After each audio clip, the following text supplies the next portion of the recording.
The laughter in the boardroom room was full of quiet tension, the kind that hums under the surface when important people are about to make big decisions. Sundar Pichai sat at the long, polished table, his hands resting calmly on the edge.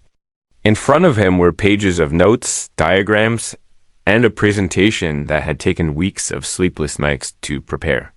The ceiling lights reflected off the table like a sheet of glass, and the only sound was the faint hum of the air conditioning.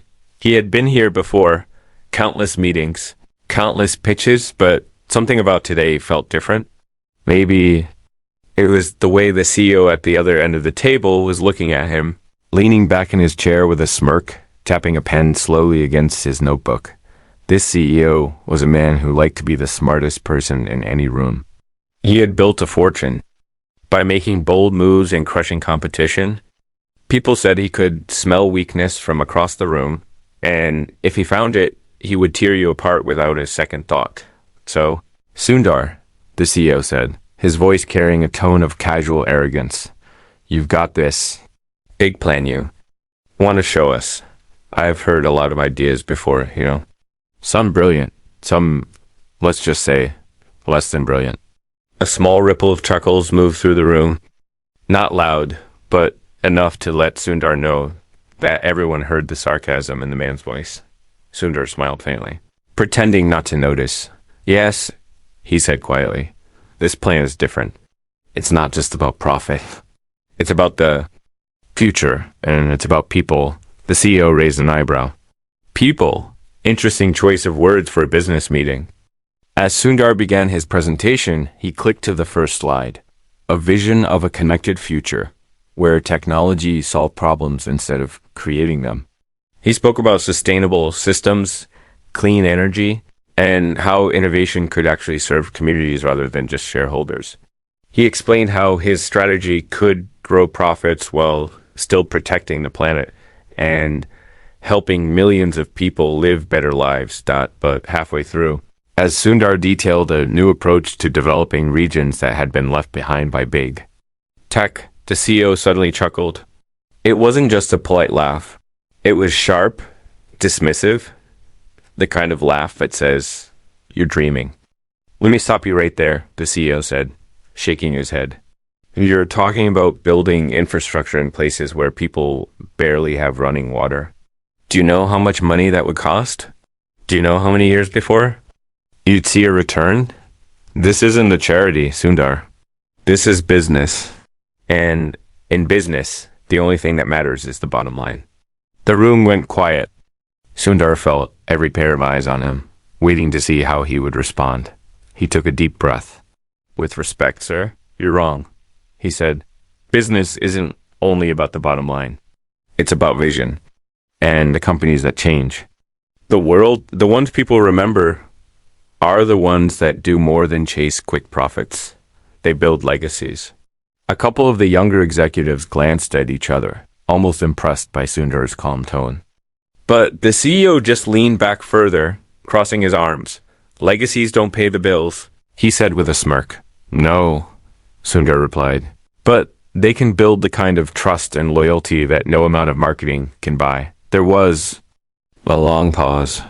For a moment, it seemed like the CEO might push back again, but instead, he gestured with his hand. Fine. Keep going. Surprise me. Sundar clicked to the next slide, showing a series of bold steps, partnerships with governments, new investment in education, a radical redesign of supply chains to cut costs while helping small local businesses thrive. As he spoke, his voice grew stronger, more confident. He could feel the energy in the room shifting slightly. But the CEO still seemed unimpressed. Finally, when Sundar finished, the CEO gave a slow clap, dripping with sarcasm. Bravo. Very idealistic. But you'll forgive me if I say, it sounds more like a motivational speech than a real business strategy. The words hit hard, but Sundar kept his face calm. Inside, though, something was burning. He gathered his notes, stood up, and looked directly at the CEO. You're right about one thing, he said softly. This isn't just a business strategy. It's a test. The CEO frowned. A test? Yes, Sundar replied. And you just failed it. The room froze. Even the sound of the air conditioner seemed to vanish. Before anyone could react, Sundar walked toward the door. His steps were slow but steady, his expression unreadable. CEO's smirk faltered for the first time that morning. What do you mean I failed? He called after him. Sundar stopped at the door, turned slightly, and said, You'll find out soon enough. He left the room, leaving behind a trail of silence and confusion. None of them knew that the meeting they had just witnessed was about to spark a chain of events that would change the future of their industry and their lives in ways they couldn't imagine. But Sundar knew. And he also knew that before the day was over, the same CEO who had laughed at him would be begging for his plan. Asterisk the message from the past, elevator doors closed with a quiet metallic thud, sealing Sundar in a space that felt both too small and strangely infinite. The hum of the machinery seemed louder than usual, or maybe it was just a rush of thoughts inside his mind. The text message still glowed on his phone screen, the words almost pulsing. It's happening. They have no idea what's coming. He stared at it for a long moment, his thumb hovering above the screen, but not moving. The sender's name was hidden behind an unknown number, but Sundar didn't need to see it to know who it was from. There were certain people in life whose presence could be felt in just a few words, and this person was one of them. Arjun. It had been nearly 15 years since Sundar last spoke to Arjun. They had started their careers together back when both of them were fresh graduates with more ambition than resources. They had shared late-night brainstorming sessions in cramped apartments, cheap takeout meals while debating over ideas, and dreams so big they almost felt impossible. But then things changed. Arjun had taken a different path, one that led into shadowy deals and quiet backroom meetings with people who didn't like their names being mentioned in public. Sundar had chosen the slower, harder road, building his reputation through innovation and integrity. The last time they met, Arjun had warned him about the world they were stepping into. These people, he had said, eyes scanning the room like someone was listening. They'll smile at you in the boardroom and destroy you the moment you turn your back. You think you're playing chess, Sundar? They're playing something much dirtier. And now, after all these years, Arjun had reached out. The elevator slowed to a stop. Sundar slipped his phone into his pocket, his face calm again, though inside the message was still echoing. He stepped into the lobby, where sunlight streamed through the tall glass windows. And for a brief second, the world outside looked too bright, too normal. For the storm he could feel brewing. As he walked out of the building, he thought about the CEO who had mocked him in the meeting just minutes ago. Sundar had seen that look before, the smugness of a man who believed he was untouchable.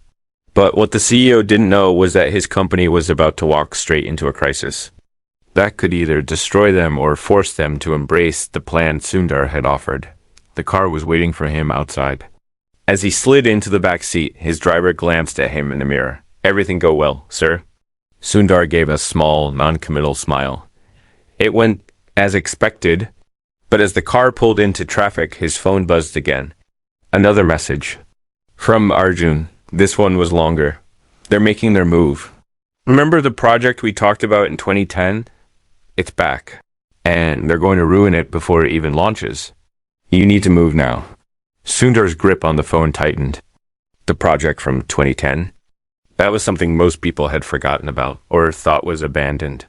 But for Sundar and Arjun, it had been more than just a project. It was an idea that could change entire economies, a way to bridge the technological gap between wealthy cities and forgotten rural areas. It was the very heart of the plan Sundar had just pitched to the CEO. And if Arjun was right, someone was about to sabotage it before it could even start. The city blurred past the car windows, but Sundar's thoughts were moving faster than the traffic. He could already see the pieces lining up. The CEO's dismissive attitude this morning hadn't just been arrogance, it had been ignorance. The man didn't realize that the threat was already inside his own walls. His phone rang. This time it wasn't a text. Hello?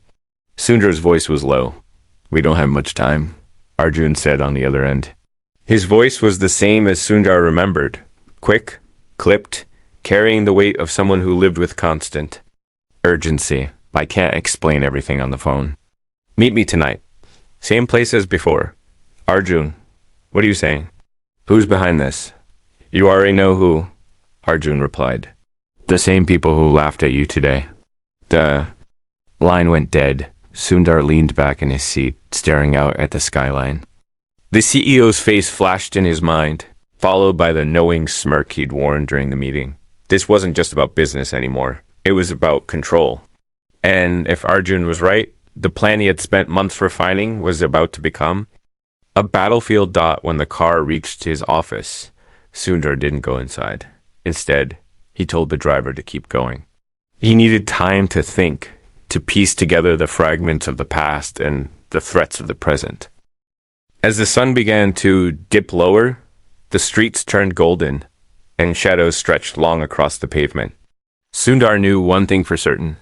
If he met Arjun tonight, there would be no turning back. The last time they had worked together, it had almost cost him everything. This time, the stakes were even higher. Asterisk, the sudden disappearance of Black SUV's tires screeched slightly as it accelerated down the narrow street, its tinted windows swallowing Arjun from view. Sundar's eyes locked on the fading shape of the vehicle, a surge of adrenaline pumping through him. For a moment, he forgot to breathe. His driver's voice broke through the fog. Sir, do you want me to follow? Sundar didn't answer immediately. His instincts screamed yes, but his mind knew better.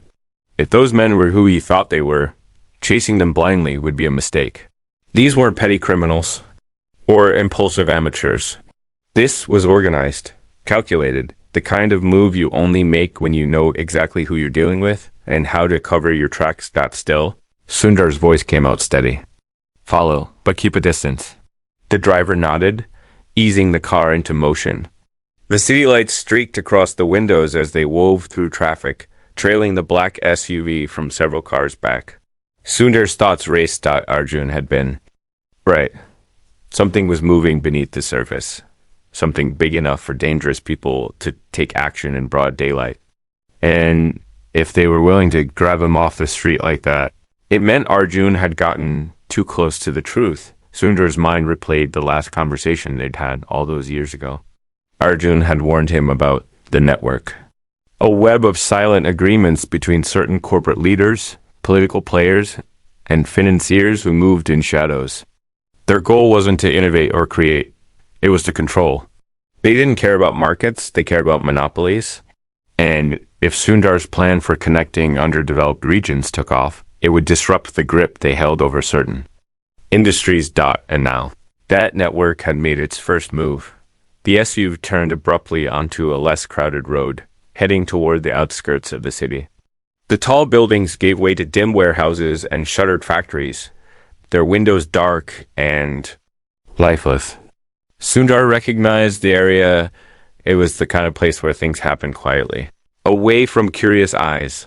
Sir, the driver said, his voice tense. This isn't safe. We should call the police. Sundar shook his head. The police won't touch this. Not when these people are involved. The driver hesitated, then kept going. Sundar's phone buzzed in his pocket. He pulled it out, expecting another message from Arjun, but it was an email instead. No subject, no sender name. Inside was a single line. You have one chance. To walk away. Take it. No threats, no names. Just the quiet certainty of someone who believed they already had the upper hand. The SUV ahead slowed and pulled into a gated warehouse complex. The gates closed behind it with a metallic clang. Sundar's car stopped a block away, the driver waiting for instructions. Sundar stared at the gates, his mind weighing options.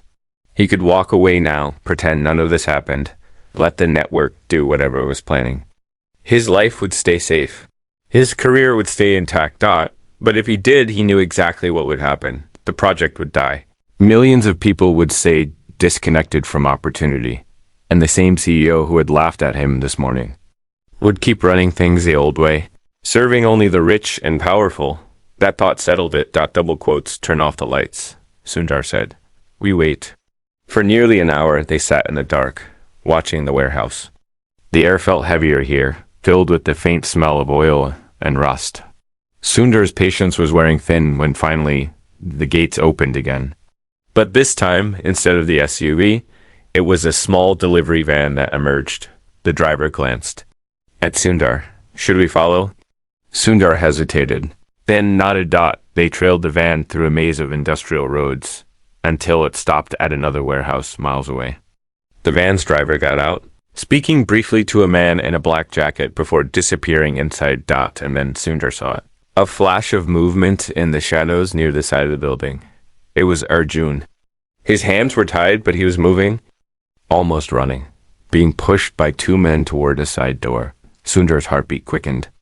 The driver gripped the steering wheel. Sir, we can't just...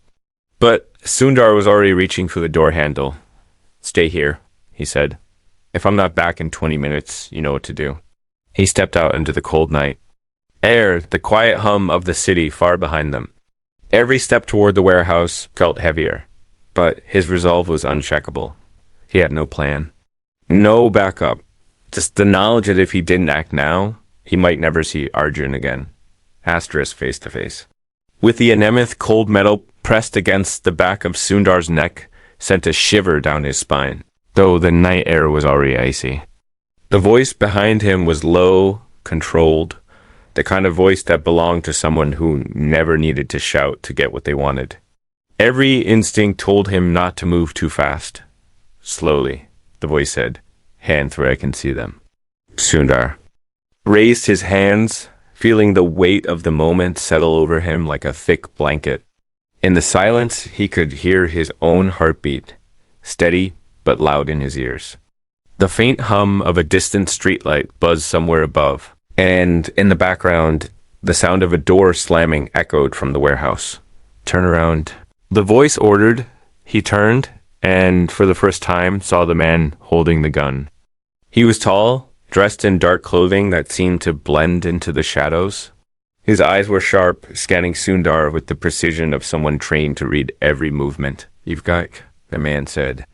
Most people get a warning. Like you did and vanish, you show up at the door. Sundar kept his voice calm. I'm here for my friend. You took him. I'm not leaving without him. The man smirked faintly, though there was no humor in it. Your friend made a mistake. He poked his nose where it didn't belong. You're about to make the same one. Maybe. Sundar replied, but that doesn't change the fact that I'm walking out with him tonight. The man's expression shifted, just slightly. A flicker of curiosity, maybe even respect. But it was gone as quickly as it appeared. Come with me, he said, jerking his head toward a side entrance. If you're so sure you know what you're doing, let's see how far that confidence takes you. Sundar followed him through a narrow corridor that smelled faintly of damp concrete and oil. The walls were lined with old metal shelves stacked with crates and tools, all coated in a thin layer of dust. Every footstep echoed, each sound reminding Sundar that this place wasn't built for visitors. It was built for work no one was supposed to see. At the end of the corridor, they stepped into a large, dimly lit room. There, sitting in a metal chair with his hands still bound, was Arjun. His face was pale but alert, and when his eyes met Sundar's, they widened in disbelief. Sundar? Arjun's voice cracked slightly, as if he couldn't decide whether to be relieved or angry. You okay? Sundar asked, his tone soft but urgent. Before Arjun could answer, another voice spoke, deeper, older, and laced with the kind of authority that didn't need to be proven. Well, I didn't think you'd actually come in person. From the shadows at the far side of the room, a man stepped forward. He was older, maybe in his late 50s, but there was nothing weak about him.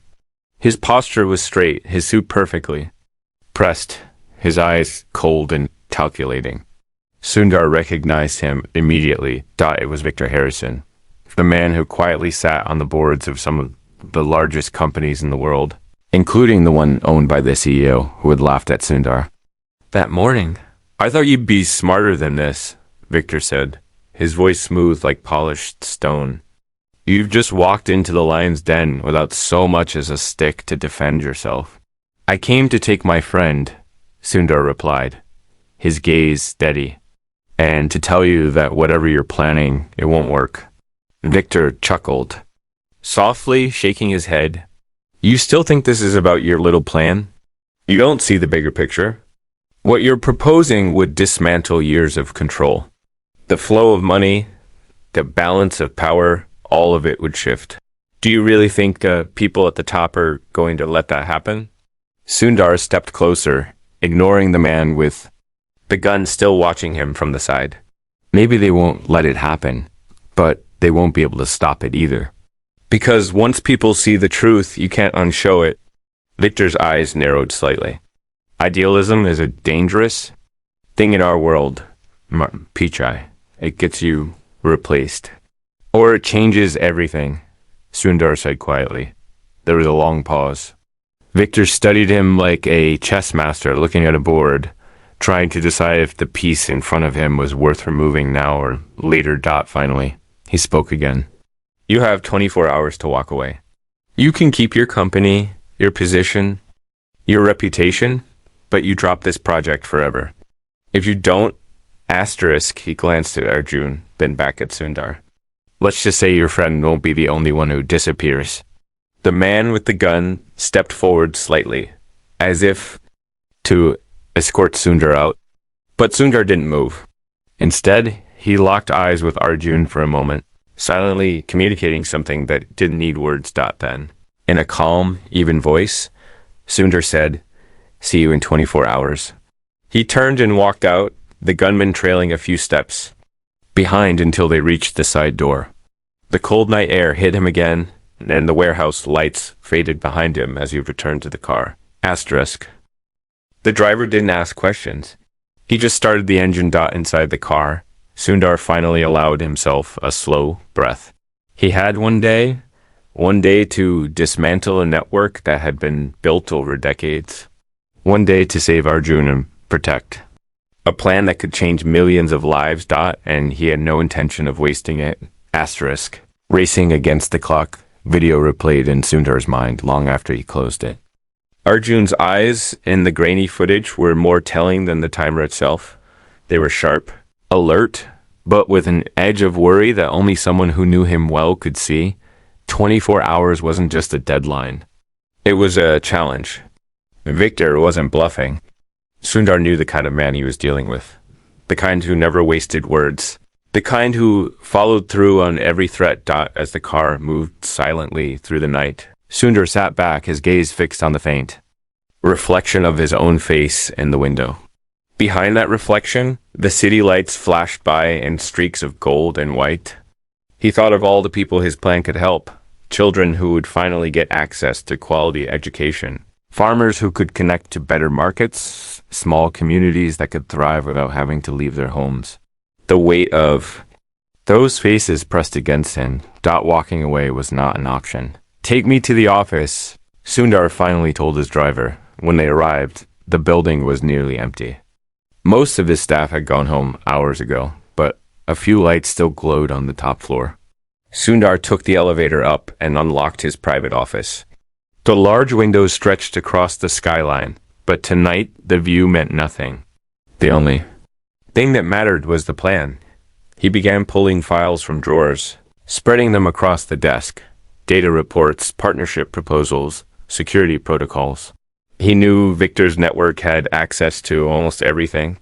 If he wanted to beat them, he had to think in ways they wouldn't expect. Hours passed.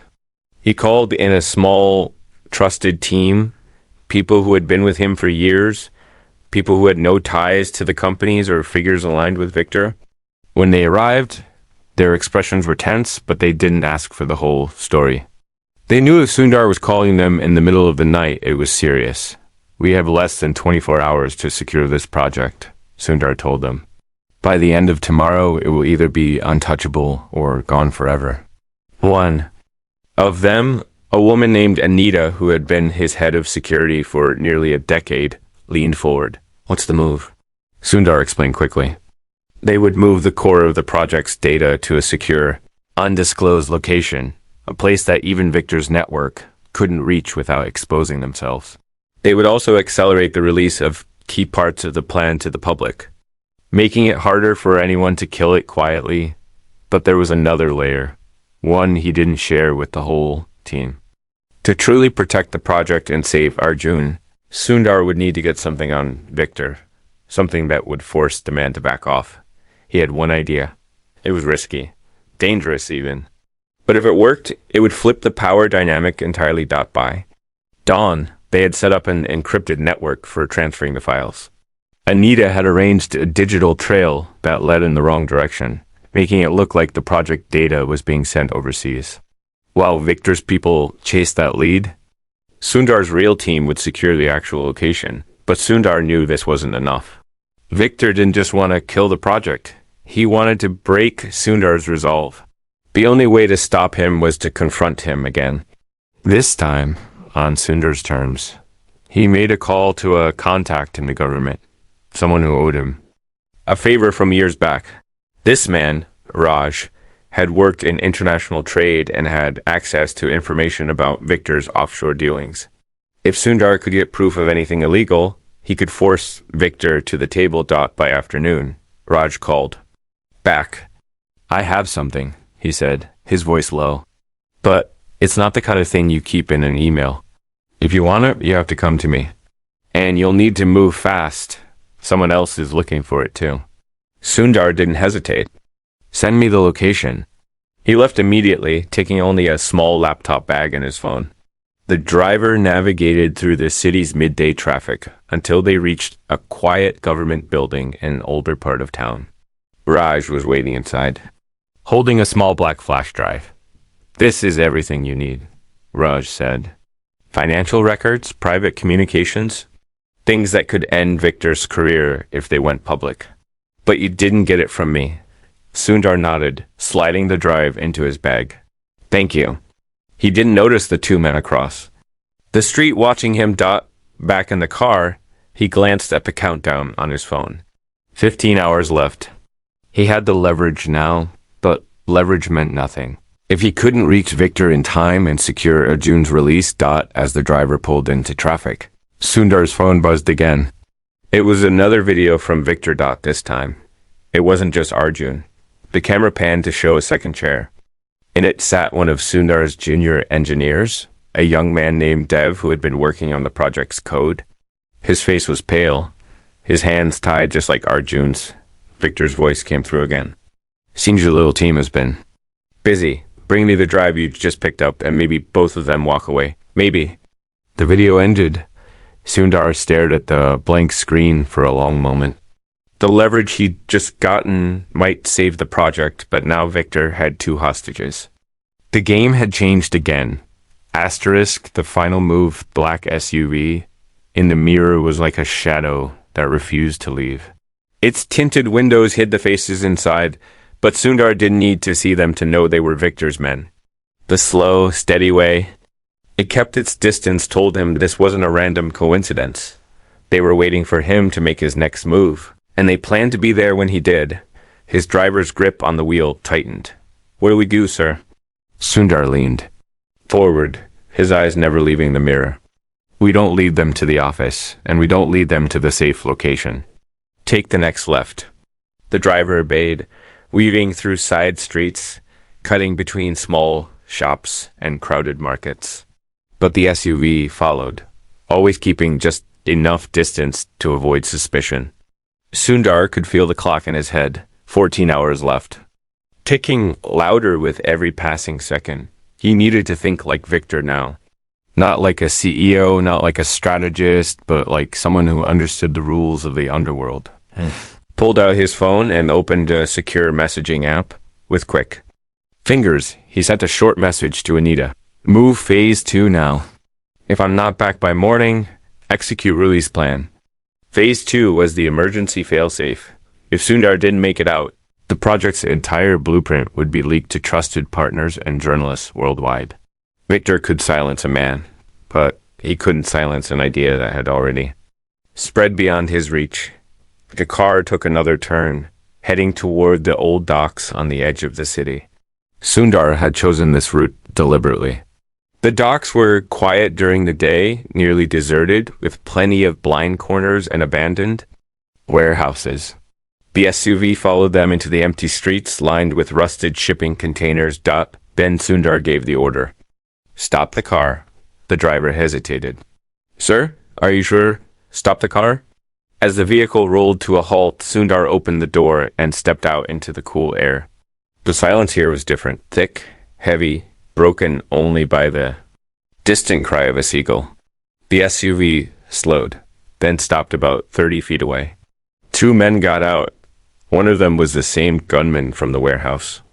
The other was unfamiliar, taller, broader, with a scar across his jaw. Both walked towards Sundar with deliberate, measured steps. You've been busy, the gunman said. Hand over the drive. Sundar didn't move. You give me my people? First, the scarred man smirked. That's not how this works. It is today, Sundar replied, his voice calm but carrying steel. Because if I don't walk away from here with them, the drive becomes useless to me. And very useful to every regulator and journalist I can send it to in the next 5 minutes. The men exchanged a look. They weren't expecting him to be holding a weapon of his own, even if it was a digital one. After a tense pause, the gunman pulled out a phone and dialed. He spoke quietly into it, then hung up. Victor wants to see him. Now. They led him back into the SUV, this time without the pretense of following. The ride was silent, the streets passing in a blur. Sundar didn't ask where they were going. He knew. The SUV pulled up to a high-rise building with mirrored glass windows that reflected the city back in distorted shapes. Inside, they took an elevator to the top floor. The doors opened to a private office with floor-to-ceiling windows. And there he was, Victor Harrison, standing with his back to them, looking out over the skyline. Mr. Pichai, Victor said without turning. You have something that belongs to me. Sundar stepped forward. And you have two people who belong with me. Victor finally turned, his expression cool, almost amused. You're in no position to negotiate. No, Sundar said, holding up the flash drive. You are. For the first time, Victor's eyes flickered with something. Not fear, but recognition. He knew what Sundar had asterisk. You think this changes anything? Victor asked. I know it does, Sundar replied. Because if this gets out, you won't just lose your seat on those boards. You'll lose everything. Your network, your influence, your freedom, all in exchange for what? Stopping one project? That's not a good trade. There was a long silence.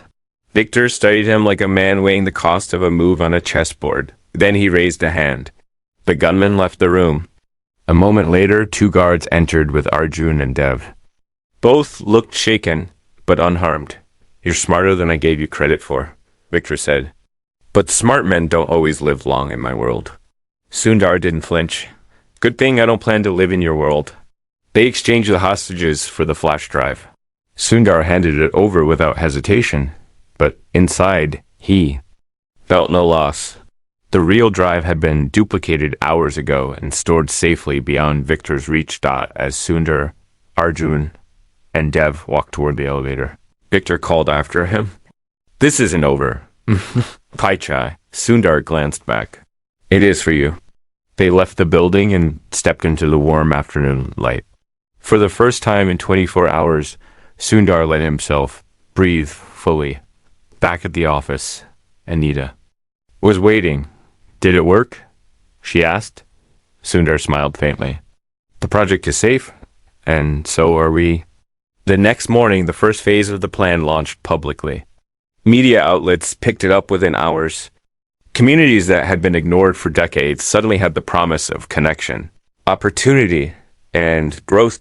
And somewhere in a high-rise office, Victor Harrison watched the news, the faintest hint of a smile on his face, not because he had won, but because he finally understood that Sundar Pichai wasn't just another CEO.